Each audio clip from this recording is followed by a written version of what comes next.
where your short-term rentals are, how is your occupancy rate this year compared to the last couple of years? Terrible. I'll talk about that later. How often do you get called at 3 o'clock in the morning? Never. So far. Good. Do you manage your own rentals? I own a management company because of the trajectory that we hit buying our first one, and I'll explain that. But yes, we manage. So, one more question. Someone answer a question? Okay. How many Yeah, I have units? How do you weather the low vacancies in the deep winter? So I'm in Outer Banks, so there's not really a deep winter. But what we have done, and I'll explain that too, is actually I'm just going to wait on that and I'm going to explain, but there is a solution for that depending on where you buy. All right, so I'm Leanne Anies. I am with EXP. I have a license in Virginia and North Carolina. I'm a broker in North Carolina. I specialize on the Outer Banks. Has everyone been to the Outer Banks? Pretty much. It's Barrier Island. Starts in the sand, basically at where the Virginia-North Carolina border. You drive on the sand, you get to, which is Corolla area, you get to Corolla pavement, then you go to Duck, Southern Shores, Kitty Hawk, Hill Devil Hills, Nag's Head, and then you keep going and going and going, and you end up in Hatteras, you take a ferry, you go to Okokoke. It's a really large area. We only specialize from Corolla pavement to Nags, like South Nag's Head. So that's our market. Yes, all right. So, like I said, I'm a licensed agent in Virginia. I have been splitting my time. We started our property management company last November, and so I do about 20 million in volume, which I own in Virginia. We own a small property management company. We own 4 short-term rentals on the Outer Banks, 1 long-term rental in Atlantic Beach, North Carolina, and then our primary residence is in Herndon. I've been licensed in Virginia since 2005. I just got my broker's license in 2023 in Outer Banks, or North Carolina. I've been married for 34 years. I have 3 children. My oldest is 34. My youngest turned 29 today. And they always turn in high school. So how did we get started? One thing that I want to share is about Tim. Tim and I met in 2013 when a new brokerage started. He was our preferred lender, young and green, and we became friends and have been really great friends and business partners ever since. So much so that I wouldn't be where I am with everything without advice from him. So my biggest piece of advice you're going to get tonight is have not a preferred lender, but someone that you trust to talk about finances. A lot of people are like, oh, I don't want to talk to anybody about what's in my bank account, or I had to go to Tim, and I still do this today. Can I afford this? I literally just pick up the phone and go, can I buy this? And he's like, it's just a math problem.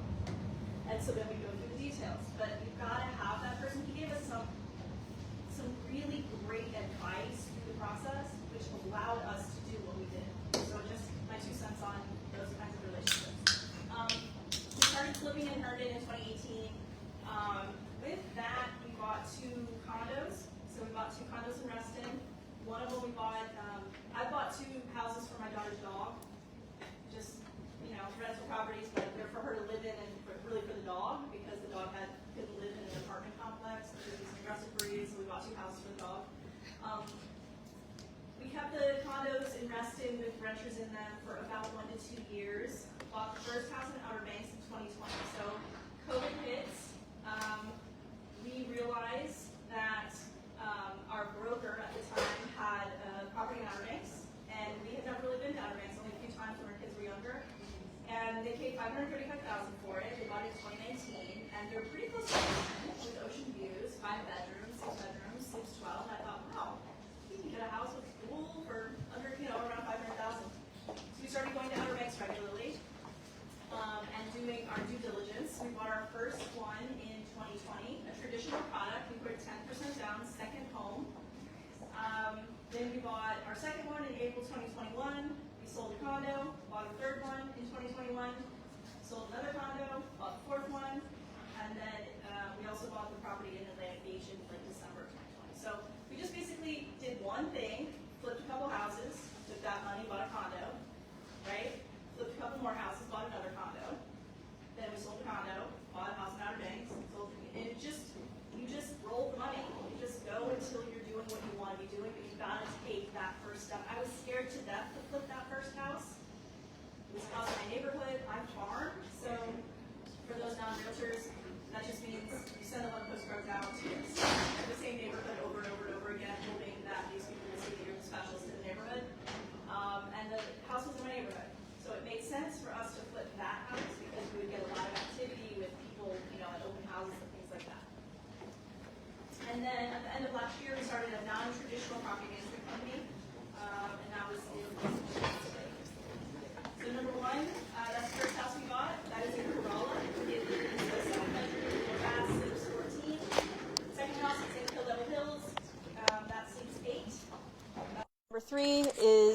in Kill Devil Hills, that sleeps 8, and then number 4 used to sleep 6, but we put some bunk beds, some tiny cots in, bunk bed style, and now it sleeps 8.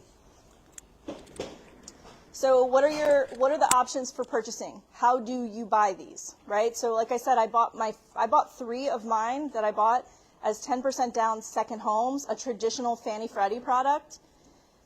Those have changed a little bit. So as you know, the restrictions have changed. So I probably wouldn't be able to do that ever again, but you, as buying your first investment on the Outer Banks or a beach town, you could get a 10% down or less, but I'll let the lenders talk about that.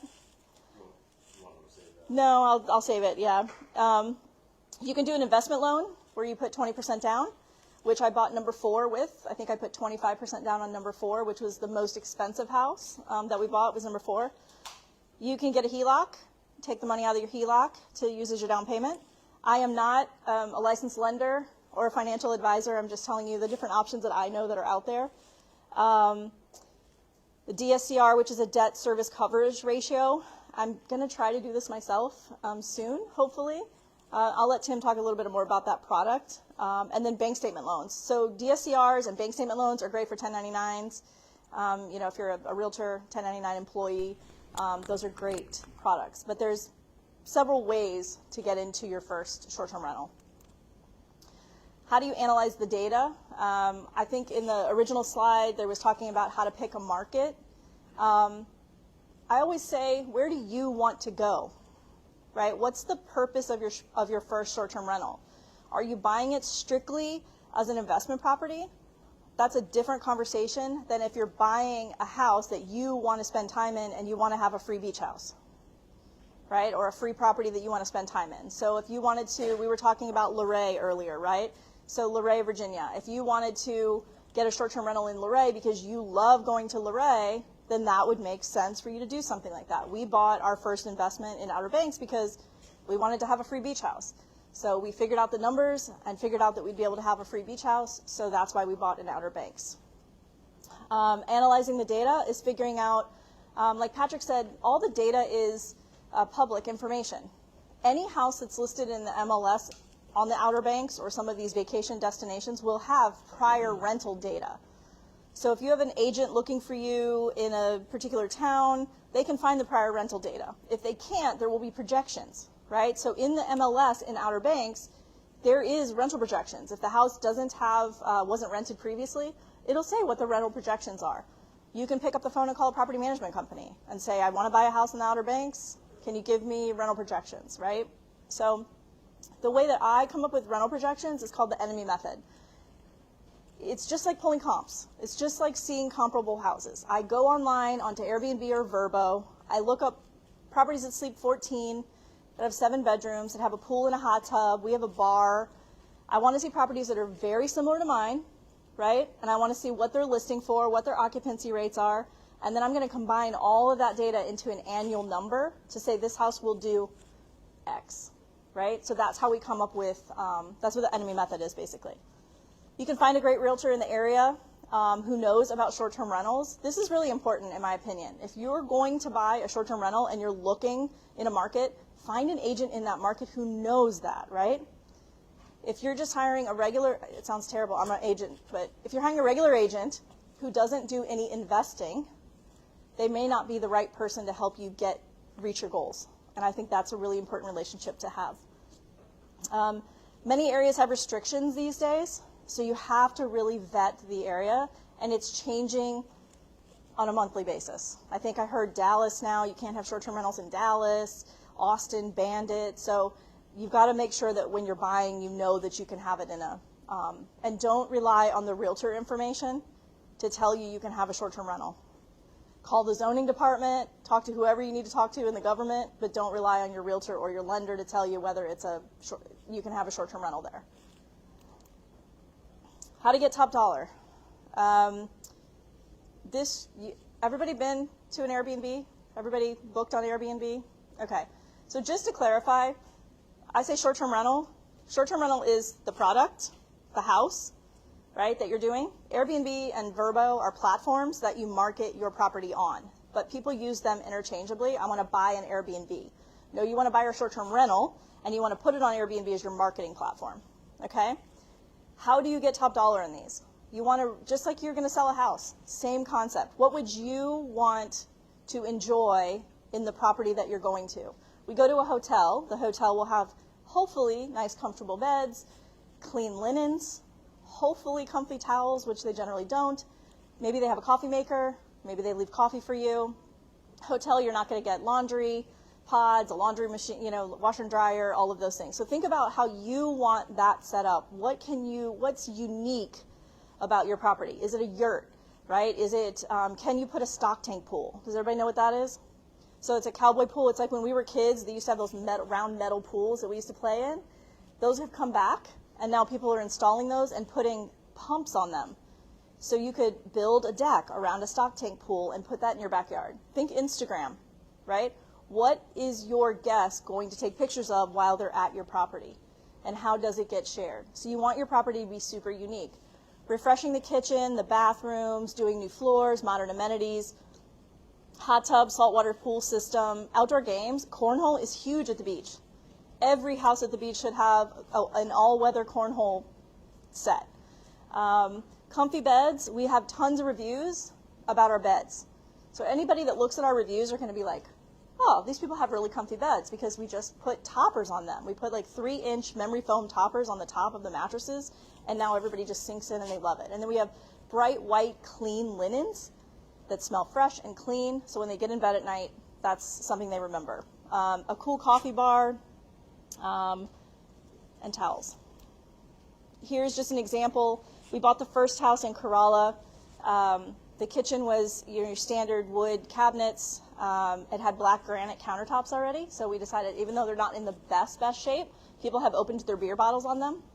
So there's little chips in the corners, because people open their beer bottles. So we left the countertops because they're in good shape. We replaced the appliances, and we painted the cabinets gray. We put in, a new microwave. We took the microwave out and put an undermount microwave, got a new fridge. It made the kitchen look completely different because we painted the cabinets. It would be just like what we would do if we were going to sell our house. We're making it really, really nice for the guests. Same thing with the other picture. It had 2 propane fireplaces. Propane and guests don't go together, so we took them out completely. I don't like propane fireplaces anyway, or gas fireplaces, so we completely took them out, changed the look. Things to consider. Where do you want to live? Where do you want to visit? Is this STR an investment only, or a second home that you're going to be able to enjoy off season? I mentioned that earlier. What are the rental projections and expenses? What does insurance cost? Do you know what I pay in insurance? $7,200 per house for insurance a year. It's a lot. And I'm not even in a flood zone. That's not even flood insurance. That's just wind and hail. Will you self-manage, or will you hire a management company? Short-term rentals are not passive. Even if you have a management company, they are not passive at all. So it's not something you're going to set it and forget it. It's something that you actively will have to be involved in. And would that property make a good midterm or long-term rental? So the question about off-season in the Outer Banks, I have 2 houses in Kill Devil Hills. One I currently live in. But what we have done with our management clients, so we have owners that own several houses in Kill Devil Hills. There's Nags Head Hospital is just about 10 miles down. So we went on Furnish Finder in the off-season, and we filled all of our properties with traveling healthcare workers. So my mortgage is covered on all of my properties, plus all of my clients' properties. Right? And so that is just a service that we offer for $99. Furnish Finder's $99. You put it on there. Outer Banks is a very desirable location for traveling healthcare. We also get digital nomads, which are just people who work from home. This is what they're called. So people will reach out to us because we're on a site called Home Ads, and we're on Furnish Finder. So people will reach out and say, hey, can I come rent your house for a month? Or I have a lady in our duck house who came last year, and she stayed 6 months, and now she's there this year again, and we just charged her more money, and she's there the entire 6 months. So my houses are not sitting empty in the off season. So here's my property on on Whalehead Drive in Corolla. So I bought it in August of 2020 for $575. It's worth 1.1 in today's market. I have a 2.75% interest rate with 10% down. My payment is roughly $3,000. Of course, insurance went up, so it's probably a little more than $3,000 now. In 2020, we bought the property late in the season, so it was with a different property management company. And the way the contracts work down there is that you have to give 180 days, so we had to wait until the end of the season to take over the property. At that time, we were paying a 16% management fee, and the property did about $66,000 in rents. We added $75,000 in updates. We did a new roof. We did a saltwater pool system. We added a pool heater. We painted the cabinets in the kitchen. We painted the entire house. If you've been to Outer Banks, you know what they look like. They're all this old wood. The furniture is old and ugly, and people don't take care of them. But that's just the beach. That's what happens. So we refreshed it. Kitchen and bath, we added the comfy beds and linens, we did professional photos, and we added some cool amenities. 2021, we did $133,000 in gross rents. So $66,000 in 2020. In 2021, we did $133,000. So we basically doubled our rents by doing those updates that we did. Plus, the market was good. 2022, we did $170,000. And again, the market was just really good. But we also were able to push price, and because we looked good compared to the other properties, we did really well in rents. We got $15,500 a week for a couple weeks, and $17,500 a week for a couple weeks. So we were just pushing price to see what we could get, and if not, we would just reduce it a little bit as it got closer. And then it shows the management fees. For the people in the room that are thinking about doing this, and they're looking at old rents, are you still seeing this big divide between what the rents are and what they can be? I think yes, but the market has shifted, right? So 2023 was not the best year, right? So we have a very divided marketplace in Outer Banks. You have the owners that are like, I'm fully booked. I had no vacancies at all in 2023. But what were they charging per night, right? So Vacasa came into the marketplace, just an example, and they're worried about occupancy, not worried about profit. So they reduced people's numbers to like $99 a night. You had a house that sleeps 18, it might be $450 a night. So imagine who your guests are, right? Who are getting these big houses with that kind of price. So I would say there's still a divide, and there's still opportunity there. You just have to buy it has to be the right property. Oops, I pushed the wrong thing. So expenses. This is something that's very different than having a long-term rental. You have cleaning. So on the turnover, it's $350 to $750 a turnover, depending on the size of the house, right? And that's the cleaners coming in. They have a 6-hour period to turn the house over. Guests check out at 10 a.m. if they check out on time, and then the new guest comes at 4 in the afternoon. So they have a 6-hour period, and generally they're going to do 2 houses in a day. So they need to get in, get your house cleaned, and get out, and it's generally $350 to $750. Lawn care. Is this why some have like minimum stays? You have Yes. 2-day stays and you have 3 turnovers a week. Yes. And For small houses, it would be fine, but for the bigger houses that sleep 14, we do 7-day minimums on those, so it's every Saturday it's just a turnover. it makes sense to spend $700. Yeah, it's still, $750 is still a lot, but it includes linen, so they're doing laundry. How much of that cleaning fee do you pass on to the guests? So you pass, does the guest charge? Yeah, you charge them Yes. $350, $750. Yes. So for my house that sleeps 14, we charge generally $450 to $500 to the guest, but then my cleaner will charge me like $665. So I have a negative. Just a little bit negative. A little bit, but on the smaller houses that won't be the case. Yeah, just on the bigger houses. Lawn care, pool and spa, grill cleaner. Can you believe this is a business? So there's a guy who drives an orange VW Bug, one of those the buses, the little Volkswagen buses, and it says Outer Banks Grill Doctor. And he literally goes to the property, he cleans the grease traps, he scrubs down the grill, and he goes every single week, and he charges $75 a week. He's killing it. But your house will catch on fire if you don't have your grill cleaned. So that's a choice you make. Wi-Fi, I don't pay for any cable. Everybody streams these days, so we are providing like Hulu, Disney, and ESPN Plus, but no one ever asked for our login, so I don't think anybody's actually using it, so we'll probably cancel it, although it's $13.99 a month. Wi-Fi we pay for, general maintenance, wind and hail insurance, and management fees. We currently charge 14% for our management fee for all of the clients that we have. How do you manage it all? There are ways to manage it. If you would just have one short-term rental, you can just manage it on Airbnb. You can put it on VRBO, and on Airbnb.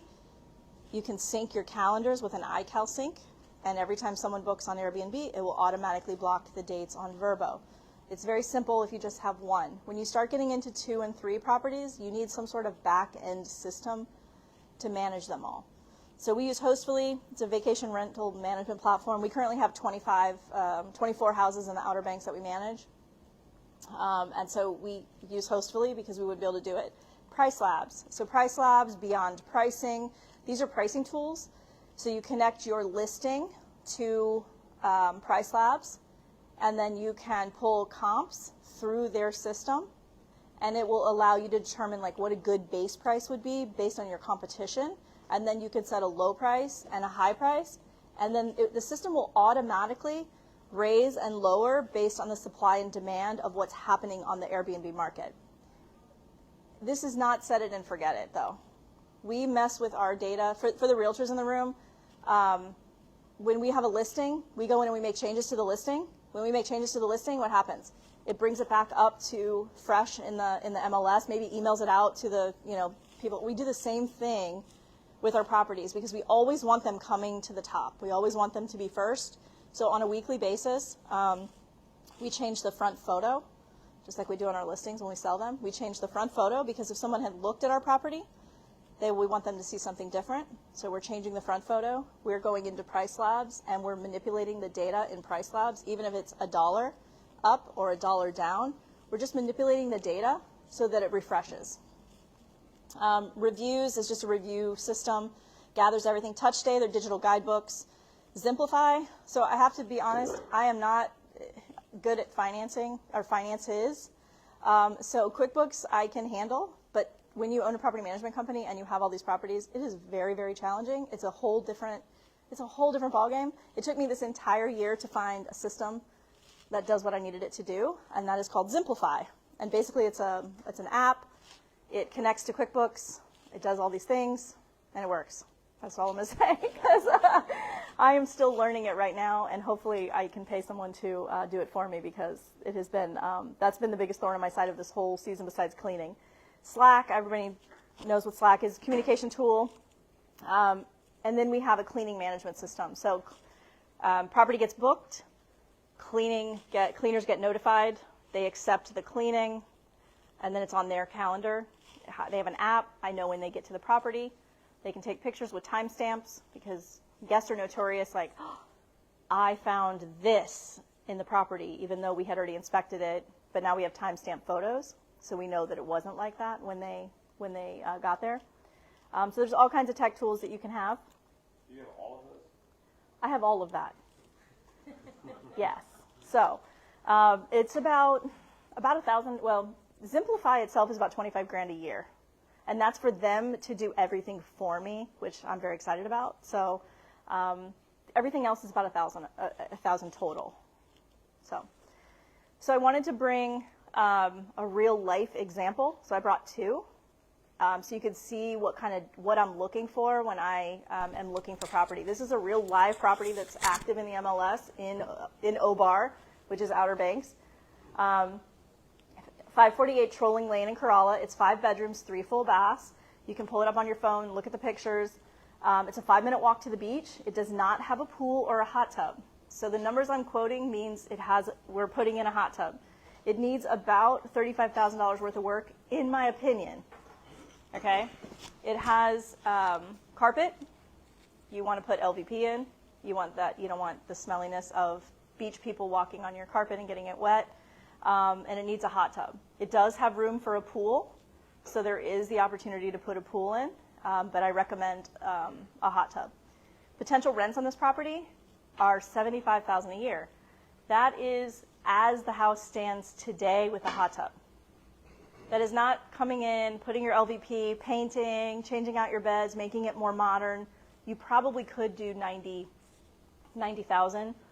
The distance to the beach is spot on. It's oceanside. It's maybe 7 houses from the ocean. So it's a really, really great location.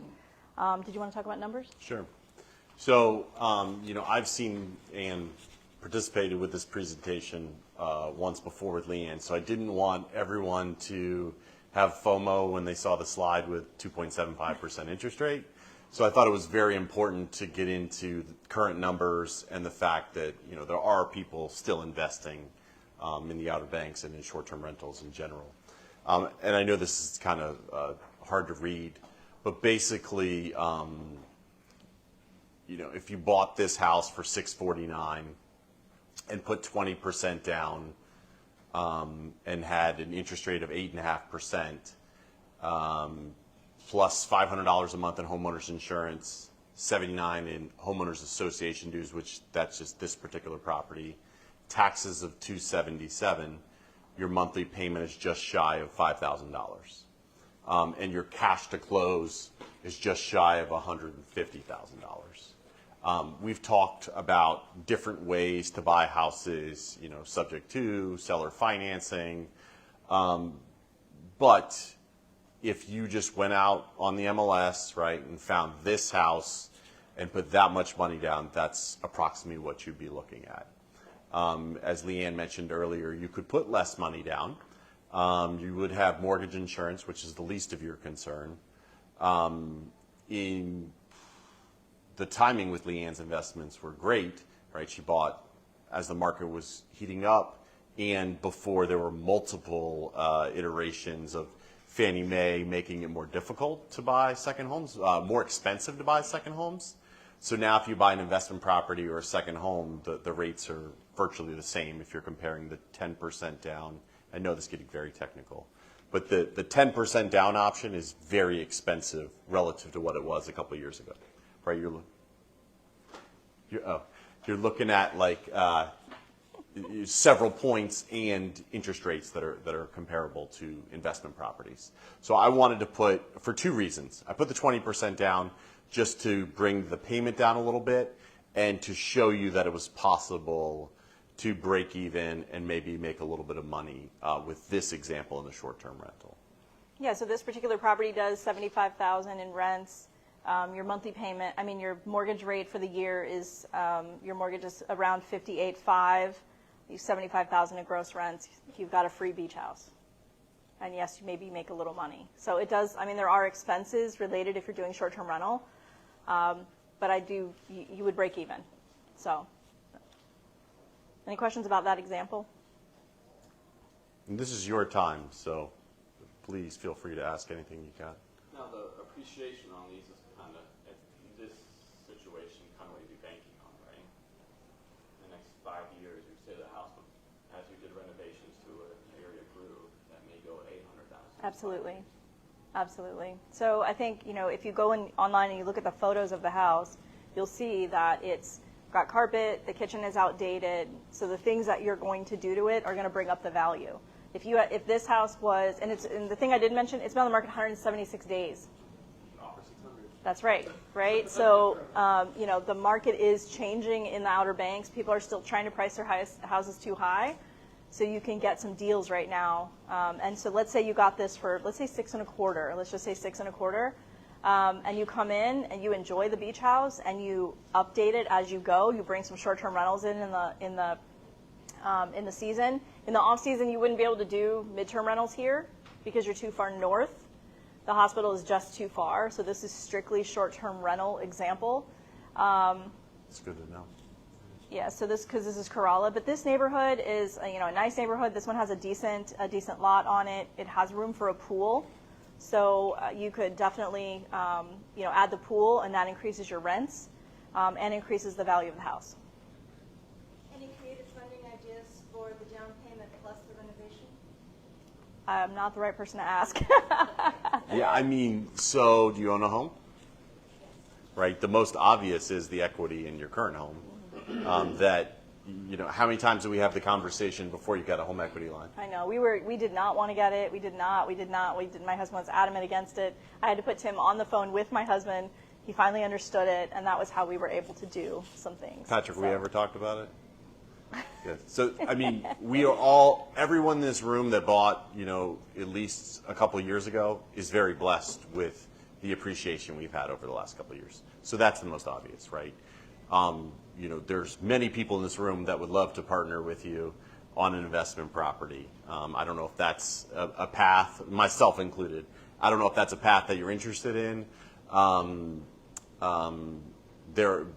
When I say investment, you know, invest with you, that could be a partner. It could be gap funding, right, which is exactly what you're asking. You know, some sort of like premium financing for the down payment and short-term loan. There are definitely people in this room that have participated in that as well. You know, for someone who owns more than one home, maybe taking, you know, full advantage of the appreciation and selling an asset and then redeploying it in something that is, you know, that you believe to be a better investment.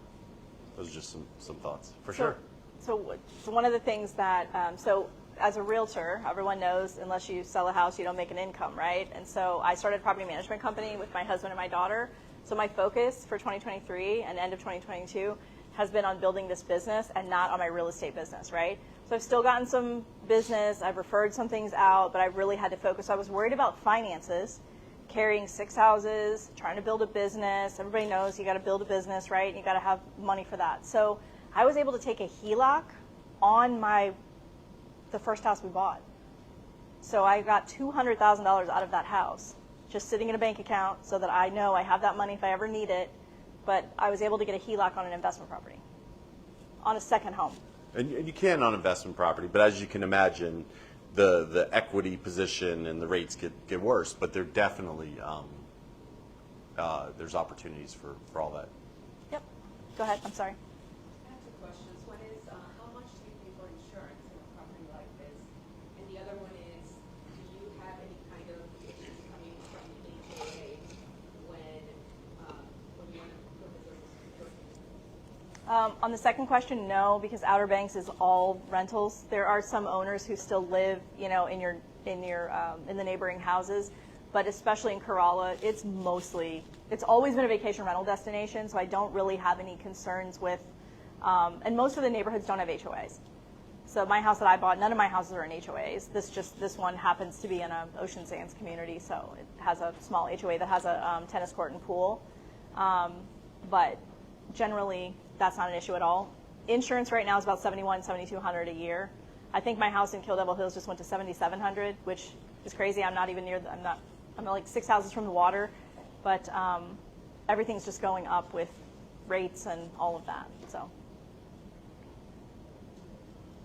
So here's another one, totally different opportunity. So this one's in Kill Devil Hills. This is 2015 West Franklin. Again, you can look it up on Realtor.com or whatever. It's 4 bedrooms, 2 full baths. It's a short drive to the Sound and the beach.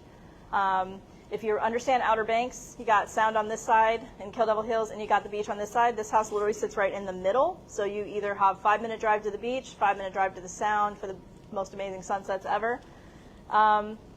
It is listed at $490,000, been on the market for 172 days. Okay.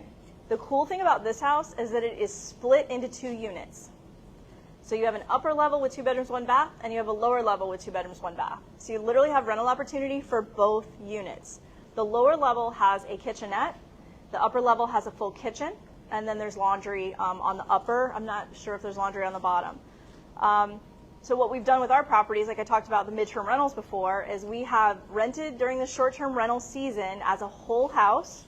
So this has 4 bedrooms, so say it sleeps 8. This particular house, I was surprised at the condition, has done $25,000 in rents and short-term rentals. I was very surprised. So the comments say that it's done 25, so you probably could do a little more. In a house we have similar that we've renovated, it does about 60, between 55 and 60, so maybe that could do that if it was renovated and had some nice outdoor amenities. But I just was conservative and said $30,000 in rents because it's already doing 25. So you do that during the short-term rental season, and then afterwards you rent the upper to a traveling nurse and the lower to a traveling nurse separate. So you can basically cover your mortgage off season if you can get enough to do, if they're nice. Right now it's a mess, but so you can short-term during the rental season, and then you can mid-term in the off season. And then the numbers Tim ran, $490 is the purchase price. Again, 172 days on market. I think the comments on it say seller is highly motivated. So maybe 420, maybe 410. You do after everything is said and done, your mortgage payment's around $3,700. Estimated closing costs and prepaids. So total cash to close is $116. And then your total mortgage is around $44,500 in mortgage payments, 30 in short-term rentals, 20 or a little more in midterms. You've covered your payment, and you're building equity. Or you rent the upstairs as a long-term rental and the downstairs as a long-term rental, and you have 2 long-term tenants in there. The other thing you can do that's really, really needed for all the investors here, we need employee housing. There is 0 employee housing in the Outer Banks. So some of these houses like these that need work, you can lipstick them, and you can put locals in the houses for rent. So there's just, when they're driving from Virginia Beach to work, our cleaners live in Virginia Beach and Chesapeake. So they drive into the beach because they have nowhere to live because it's gotten so expensive, they cannot afford to live in the Outer Banks. So what the companies do is they buy houses. So for example, we have a friend who owns Mexikind, it's a restaurant, and she has a house on our street, and her employees all live in this house. And she takes $500 per employee out of their paycheck every single month for the rent. She provides them housing. They pay for their own food, things like that, but she charges them $500 a bed. So you've got a bedroom. She could have bunk beds in there. I don't know, I haven't seen it, but probably twin beds in every bedroom. But because there's no housing, people will pay to share a house. Any questions? Sober living will put like 2 phones in every bedroom. Yep. Yep. So down there, it's desperately needed. So yeah. Could you separate the top and bottom into individual units and rent them separately, or would it just not make sense? For short-term rental, Yeah. you absolutely could. Like a A and B or something? You can. The only issue is sound. Are the people upstairs, I mean, it's a 2-bedroom, 1 bath. We have a house that has 3 levels, and we live in the upstairs, so the very top. All these houses are reverse floor plans. So that means your kitchen and everything is on the very top level. Your bedrooms are on the middle, and then your lower is like a basement, but it's above ground. So we made our lower level with a suite, like a hotel room. We put a really cushy king bed. We have a dresser, TV. We have a hot tub outside. We have a grill. We have a picnic table. So while we live upstairs full time, we rent the bottom, and we more than cover our mortgage payment with that short-term rental on the lower. So yes, you could have somebody upstairs as a long-term and then rent the bottom as a short-term, or you could do 2 short-terms. It's just depending on the sound. So with employee housing, is that a seasonality thing, or is that year-round? So they need employees year-round, but it is more during the season than it would be off-season. But if you got someone in there, they would probably stay if they had a job lined up. So that would just be one of those things you have to check into. The utilities and stuff like that. I don't know the answer, actually. She told us how she did it because we see her employees on our street, and we're like, how? Why do you have all your employees here? And then she explained to us how it works, but I didn't ask about utilities. So I would assume that she's making more, and it probably covers the cost of utilities. So our rents, when we rent to midterm renters, it does cover the utilities. Any questions on this property? Not about this property, but Okay. I've seen listings of houses that are Airbnbs, and they sell basically as a business, as a large premium to what the value is. Are you familiar with anyone selling, for example, you mentioned that house you bought us for 1.1, and I've seen people list something like that for 1.5, based on the revenue, same way you would price a hotel. I've seen the listings, but I haven't followed up to see if they close. So do you consider that whenever you choose to exit? I mean, I think I'm not sure I understand fully, but I don't know that it's something that when we're considering an investment, we want at least 10% of the sale price as our gross rents. So we try to look at only property that has at least 10% of the gross rents as a sale price. So I'll summarize that. Okay. So with that rule, your house is worth 1.7. If you look at it the opposite, tell me, explain. 1.7 times 10% is 170 grand. Correct. And you said it did 170 grand in revenue. Right. And so he's saying he's seeing premiums, people trying to get that when they sell it. Like the 2% roll or something? Trying to get 2% out of it? Hey, I mean, same concept, yeah. It's just like pricing at a future cap rate, basically. It's kind of like what we did for. Well, he's saying at the current cap rate. Right, Yeah. because at that point, you're not selling it based on traditional real estate. You're selling it as a business, and that's what business is sold based on.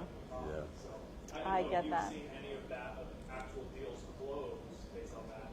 You know, when you see the listings, it's obvious it's, short-term rental is really nice. Sounds like something you can dig into and report back. Yeah, I think the challenge for me with Outer Banks is I'm in all these Facebook groups. That's a whole nother thing. There's Outer Banks non-resident, there's hosts of the Outer Banks, there's a lot of Facebook groups, short-term rental in the Outer Banks, things like that. One of the things that I see the most in the Outer Banks in the complaints is that people are not breaking even. They might have owned and I don't know how this is, but they might have owned for 20 years. Wow. And they're like, oh, I have terrible gas, I don't make any money, I'm going to, sell this thing off. I don't understand that at all. Because we came into the market, we did some reno, and we doubled our money.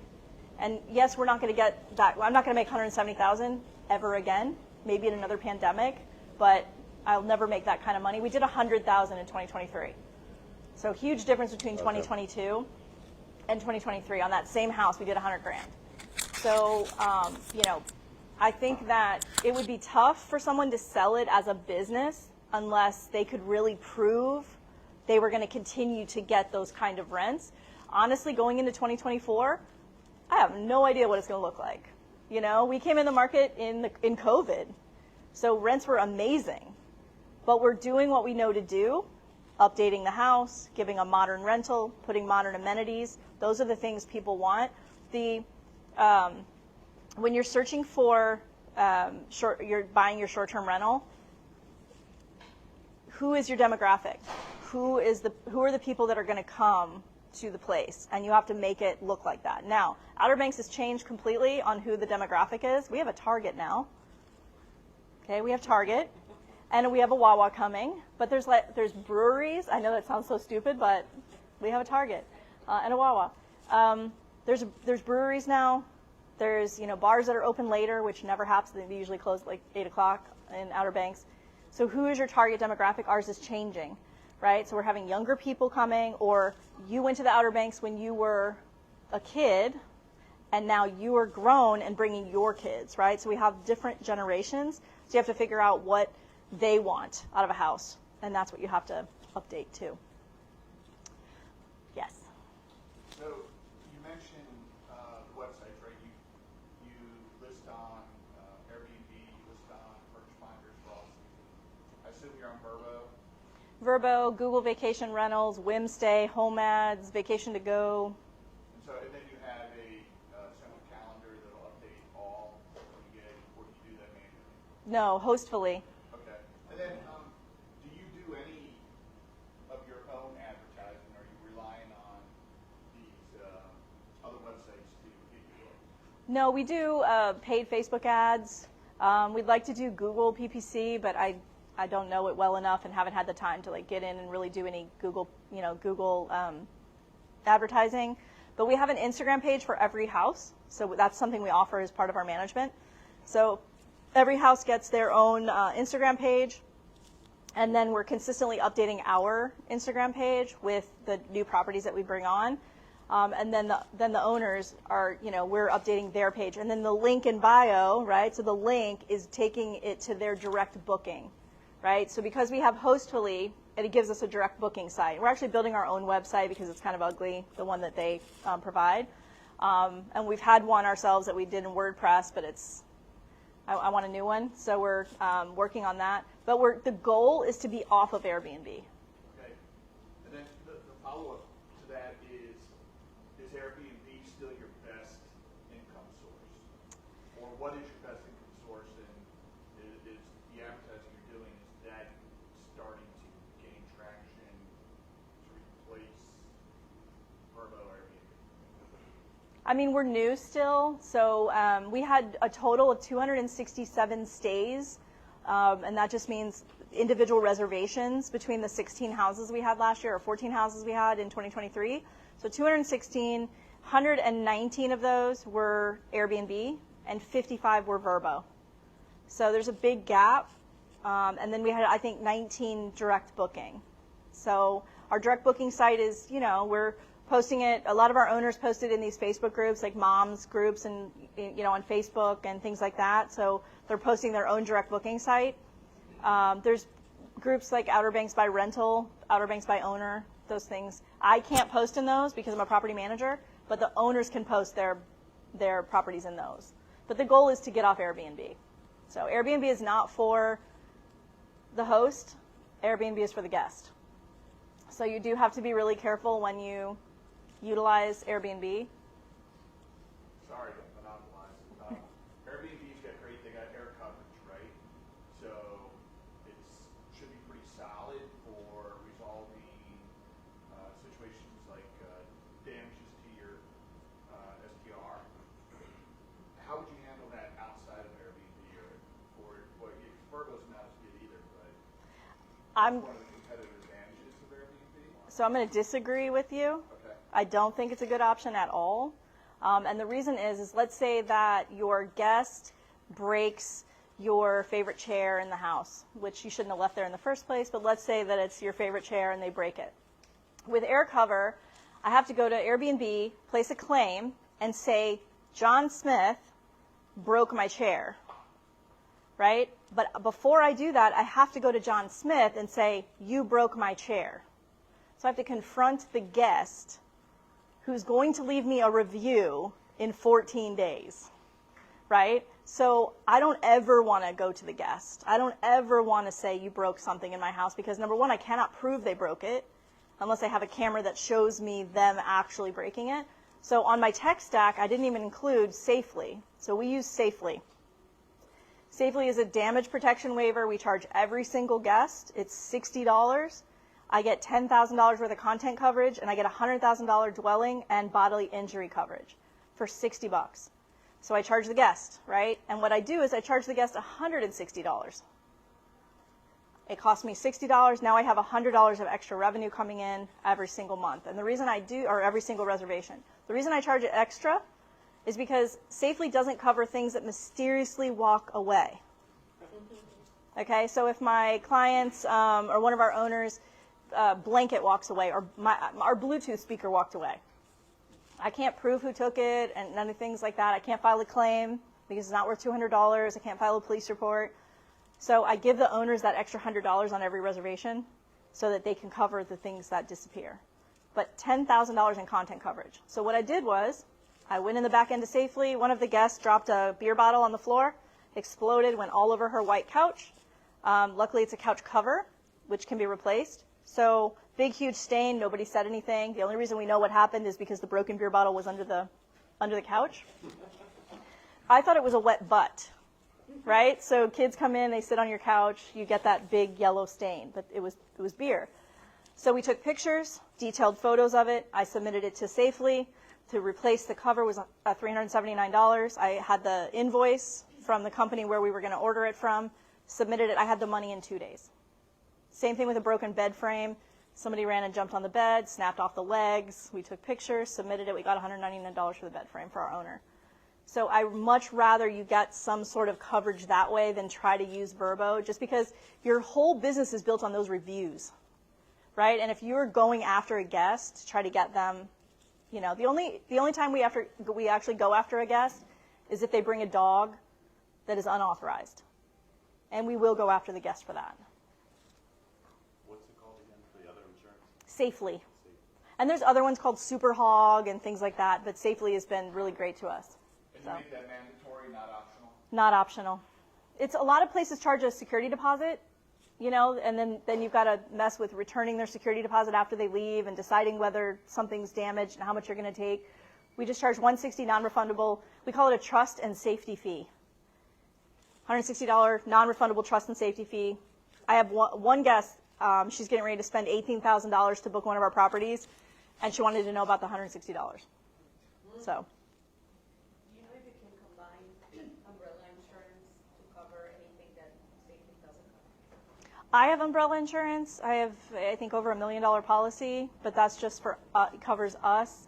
But I know that there's a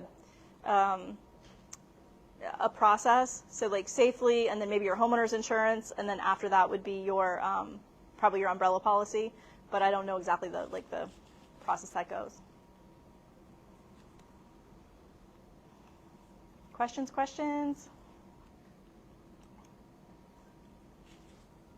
It's all you. All you.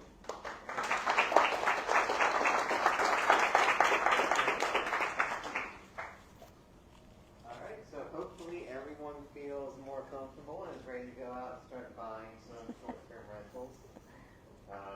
We are here for any questions that you have. I know there were quite a few questions. Anything else pops up.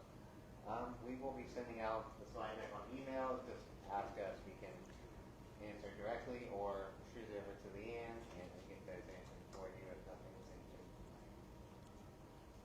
And don't forget about a lot of the different resources that we do have through Grid. You can go to freegridpass.com and sign up for an account. It's completely free. And you just get access to a lot of the resources that Grid provides us. Again, we'll provide this for you so you can just click it here or write it down. It has masterminds, it has videos, it has all the slide decks, like the original ones aren't changed for all of the classes, all of the topics offered. Everything is free. Podcasts, YouTube videos, the owner option has a bunch of videos, a lot more in-depth explanations on certain or different topics. If you want to have access, it's completely free. Awesome, and go ahead while you have your phones out, mark your calendars for next month, November the 16th, I believe. We're going to be talking all about taxes, everyone's favorite topic. We've got Ryan will be speaking. our own Ryan speaking here, talking all about 1031, self-directed IRAs, different tax things that you need to know about to take advantage of a lot of tax benefits of owning real estate. So come on out, it's going to be a great topic. And we challenge you next month, bring a friend. If you found some value out of this, talk to somebody else you know that is maybe nervous about real estate investing, or they're a seasoned real estate investor and they can add value. We challenge you, bring them out. We like to think we're a cool group of people. Come on out, learn a little bit, and meet other investors in the area. Now we're going to be hanging out for a little while. Feel free to connect, chat with anybody that you wanted to. If you get introductions, if somebody did something that you're interested in, go chat with them and find out more about what they do. Now, go out there, let's take massive action. We are going to email this out. I know the sign-in sheet's been going around. If you did not sign in, go ahead and do that. That way we make sure that we get you all of that information.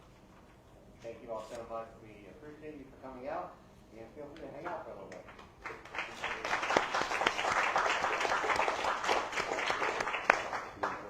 I know.